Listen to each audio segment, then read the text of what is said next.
My name is Dr. Robert Ayer. I'm a neurosurgeon and I'm an expert in sacroiliac joint disorders.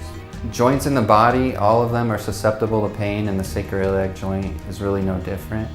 It's a joint that connects the lower spine to the musculoskeletal system of the pelvis, and it's a joint that's subjected to bearing a lot of weight, and in a majority of the cases it's wear and tear or degeneration and inflammation that causes the pain.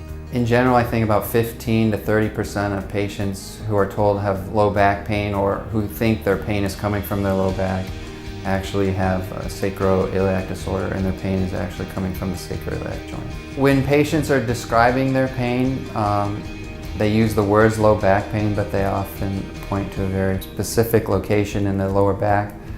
The pain is typically exacerbated with transitional movements, such as getting out of bed or walking up and down stairs. Patients often describe discomfort when sitting down. They have to lean to one side. If the right SI joint hurts, they're typically leaning to their left.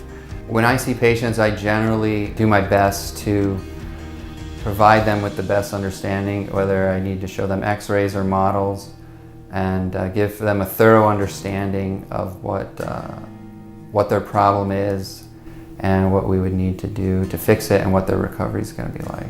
Oftentimes it's easier to diagnose low back pain because there's very obvious visual abnormalities on x-rays, CTs, and MRIs.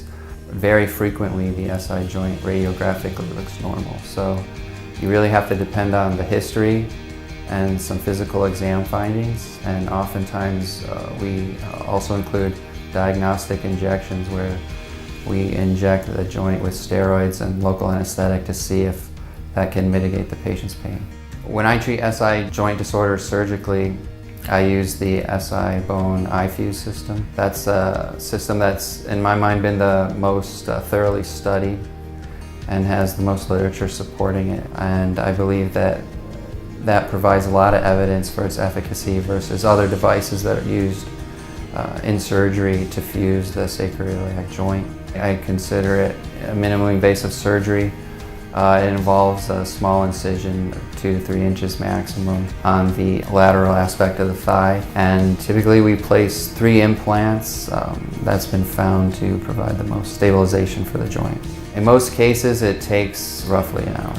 Many patients go home the same day or the next day. A majority of patients are back to everyday life within 6 weeks without thinking about the fact that they've recently had a surgery every day. And then most are resuming full activity. If they're involved in athletics, they can usually get back within a couple months. It's not something that's often quickly recognized, diagnosed, and treated. So you're helping people who've suffered from chronic pain for many years, who thought that there was no hope and there was no way they were ever going to be pain-free again. And having the ability to diagnose and treat sacroiliac joint disorders has allowed me to change a lot of those people's lives.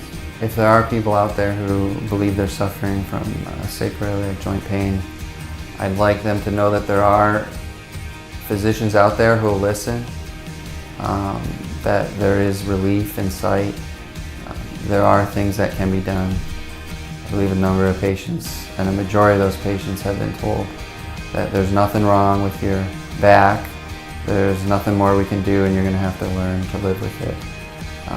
I'd like to be one of those doctors who can help guide you through the process and get you relief. Anyone who believes they're suffering from SI joint pain can get in contact with me by calling my office or requesting an appointment online.